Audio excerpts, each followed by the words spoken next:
আসসালামু আলাইকুম প্রিয় ভিউয়ার্স, আশা করি সকলেই ভালো আছেন। আলহামদুলিল্লাহ আমিও ভালো আছি। প্রায় একটা কথা শুনতে পাই যে আমার প্রচন্ড পা কামড়াচ্ছে, পা কামড়ায়, পা ঝিনঝিন করে, পা ভার লাগে, পা অবশ লাগে।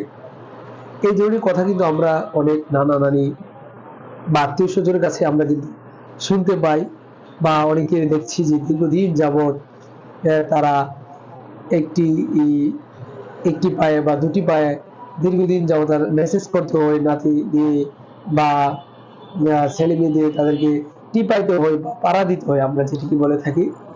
আসলে পায়ের ব্যথাটা আসলে কোনো পায়ের ব্যথা কিনা বা কোমরের ব্যথা কিনা সেটি আমরা অনেকেই জানি না।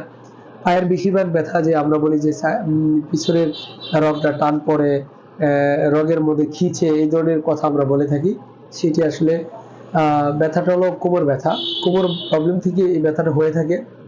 যারা এই ধরনের প্রবলেমে আছেন বা ভুগছেন, একজন রেজিমেন্টাল থেরাপিস্টের কাছে বা অল্টারনেটিভ ডাক্তারের কাছে বা ফিজিক্যাল ডাক্তারের কাছে যদি আপনারা যান, তাহলে সঠিক ডায়াগনোসিসের মাধ্যমে আপনার যে পায়ের যে ব্যথাটা আসলে কি পায়ের ব্যথা নাকি কোমরের ব্যথা, যদি আপনার পায়ের প্রবলেম হয়ে থাকে, তা বেশিরভাগই এই ধরনের পায়ের প্রবলেমের কারণে এটি সাধারণত কোমর ব্যথার কারণে পায়ের প্রবলেম হয়ে থাকে। তো আমরা সেটি যদি আইডেন্টিফাই করে চিকিৎসাটি নিই, তাহলে ইনশাল্লাহ দ্রুত সুস্থ হওয়া সম্ভব। এবং একটা জিনিস আমি বলবো আপনাদেরকে, আমরা যারা দীর্ঘদিন যারা পা কামড়াচ্ছে, পায়ে ঝিনঝিন করতেছে, পায়ে ঝিনঝিন করতেছে, বাট পায়ে অবশ্য অনুভূতি পাচ্ছেন না, কিন্তু আপনি চিকিৎসা নিচ্ছেন না, পায়ের অনুভূতি যখন আপনি হারিয়ে ফেলবেন বা রক্ত চলাচল করার কম করার কারণে কিন্তু আপনার পায়ের ঝিনঝিন করতেছে, বা আপনার কোমরের মাসেল স্পাজম, কোমরের নার্ভ কম্প্রেশন হয়ে যাচ্ছে, এই ধরনের প্রবলেমের কারণে আপনি পায়ের কন্টিনিউয়াসলি চিনচিন ব্যথা, পা ঝিনঝিন ভারবার লাগতে পারে, পায়ের ঝিনঝিন ভারবার লাগতে পারে।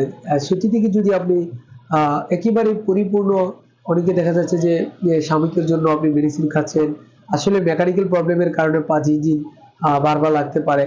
এবং দেখা যাচ্ছে যে আমরা যে এই ধরনের লাইফস্টাইল লিড করতেছি, সেটির জন্য আমাদের এই প্রবলেম হতে পারে। তাহলে আমাদের উচিত কি?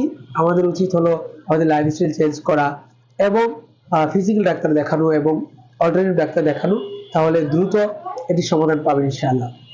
কেননা অসংখ্য রোগীদের আমরা যখন রেজিমেন্টাল থেরাপি করেছি, যাদের পা ঝিনঝিন করতো, পায়ে রক্ত চলাচল কম, যখন আমরা বেন সেকশনের মাধ্যমে রক্তগুলো চলাচল ক্লিয়ার করে দিয়েছি, তখন দেখা যাচ্ছে যে তার 2 দিন পর থেকে তার পায়ের ঝিনঝিন ভারবারটা চলে গেছে, যেটি নিয়ে অনেক অসংখ্য মানুষ দীর্ঘদিন যাবৎ সে ভুগছিলেন।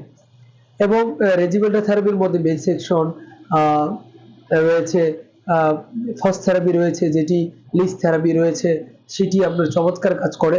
এবং কাপিং থেরাপি এবং আকুপ্রেশার, আকুপাংচার, যেটি দুর্দান্ত রেজাল্ট, সারা ওয়ার্ল্ডের দিকে তাকালে আপনি দেখতে পারবেন ইনশাআল্লাহ।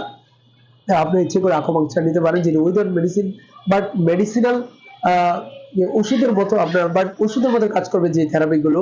আপনি ওষুধ খেতে হবে না, পাশাপাশি আপনার আদার্স অর্গানিক কোনো সমস্যা হবে না।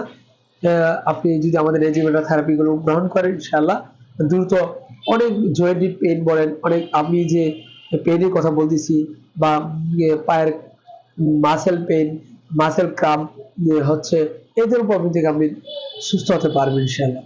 সবাই সুস্থ থাকুন, ভালো থাকুন। আবারও দেখা হবে অন্য একটি ভিডিওতে। ভালো থাকবেন। আসসালামু আলাইকুম। আল্লাহ হাফেজ।